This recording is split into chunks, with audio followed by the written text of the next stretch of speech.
নমস্কার বন্ধুরা, আজকে আমি কুলের আচার নিয়ে এসেছি রেসিপি, যেটাতে চিনি লাগবে না, গুঁড়ো লাগবে না, মিছরিও লাগবে না। কিভাবে বানাচ্ছি দেখে নিন। এই রেসিপিটা তবে যাদের সুগার আছে, আবার যারা ডায়েট করছেন, তারাও কিন্তু এই কুলের আচার রেসিপিটা খেতে পারবেন। প্রথমে কুলের আমি বোঁটাগুলোকে ছাড়িয়ে নিয়েছি, এরপরে খুব ভালোভাবে জলে ধুয়ে পরিষ্কার করে নিয়েছি।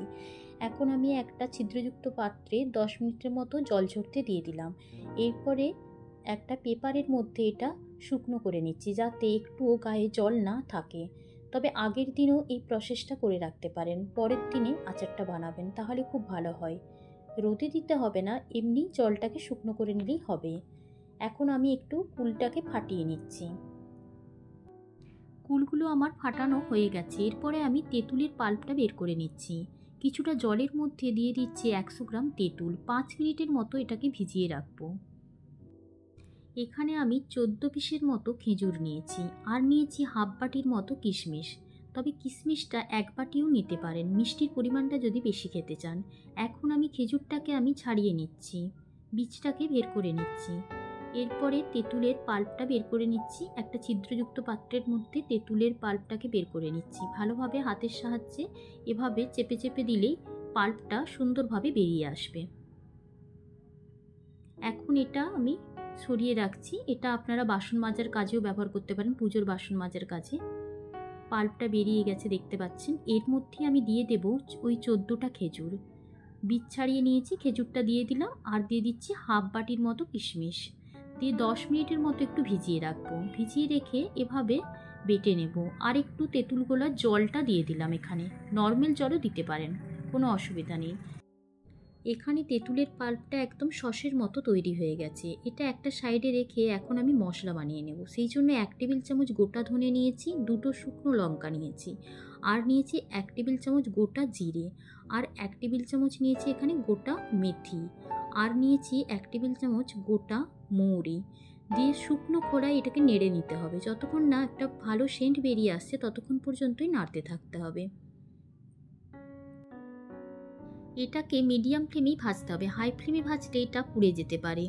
আর এটার ভালোভাবে সেন্ট বেরিয়ে গেলে এটাকে আমি গুঁড়ো করে নেব। এরপরে কড়াইয়ের মধ্যে দিয়ে দিচ্ছি 2 টেবিল চামচ সর্ষের তেল। সর্ষের তেলটা গরম হয়ে গেলে আমি দিয়ে দিচ্ছি ফাটানো কুলগুলো। কিছুটা পরিমাণ গোটা কুলো আছে, তবে ও নাড়তে নাড়তে ঠিকঠাক হয়ে যাবে। এরপরে এটাকে নেড়ে চেড়ে নিলাম, আর এখন এখানে দিয়ে দেব একটু স্বাদ অনুযায়ী লবণ দিয়ে দেব।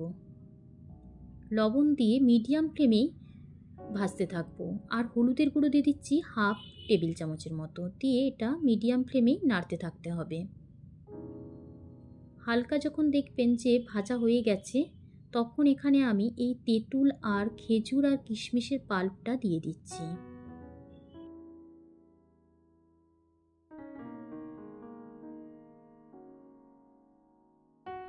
এরপরে আমি খুব ভালোভাবে নেড়ে নেব, কিন্তু ফ্লেমটা মিডিয়ামই রাখবো, আর নাড়তে থাকতে হবে অনবরত। তবে যদি এটা নাড়া বন্ধ করে দেন তাহলে তলায় লেগে যাওয়ারও চান্স আছে, তাই জন্য এটা ভালোভাবে অনেকক্ষণ ধরেই নাড়তে থাকতে হবে। এখন আমি একটু কালারটা আনার জন্য দিয়ে দিচ্ছি এখানে হাফ টেবিল চামচের মতো কাশ্মীরি রেড চিলি পাউডার। এটা না যোগ করলেও হবে, তবে একটু কালারটা যাতে চেঞ্জ হয় সেই জন্য এটা আমি এখানে দিয়েছি।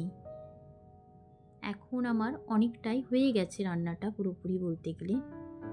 দেখতে পাচ্ছেন কড়া থেকে একদম উঠেই আসছে। এই সময় আমি দিয়ে দিচ্ছি এখানে ওই গুঁড়ো করে রেখেছিলাম যে মেথি, মৌরি, জিরে, শুকনো লঙ্কা, ধনে, তার গুঁড়োটা আমি এখানে দিয়ে দিলাম।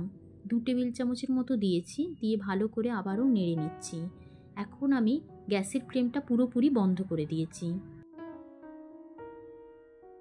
এখানে সামান্য একটু বিট নুন দিয়ে দিলাম, এতে টেস্টটা একটু বেড়ে যাবে। আর বেশি দিন যাতে সংরক্ষণ করা যায় সেই জন্য 1 টেবিল চামচের মতো আমি ভিনিগার দিয়ে দিলাম। দিয়ে ভালো করে মিশিয়ে নিচ্ছি। এখন পুরোপুরি রেডি হয়ে গেছে কুলের আচারটা। আর এই কুলের আচারটা যদি বেশি দিন সংরক্ষণ করতে চান, সেক্ষেত্রে একটা কাঁচের বয়ামের মধ্যে ঢেলে ঠান্ডা হয়ে গেলে তারপরে কিন্তু এটা ফ্রিজে রাখতে হবে। ফ্রিজে রাখলেই বেশি দিন এটা থাকবে। এই রেসিপিটা আপনাদের কেমন লেগেছে বন্ধুরা? যদি ভালো লাগে তাহলে লাইক করতে ভুলবেন না। ধন্যবাদ বন্ধুরা।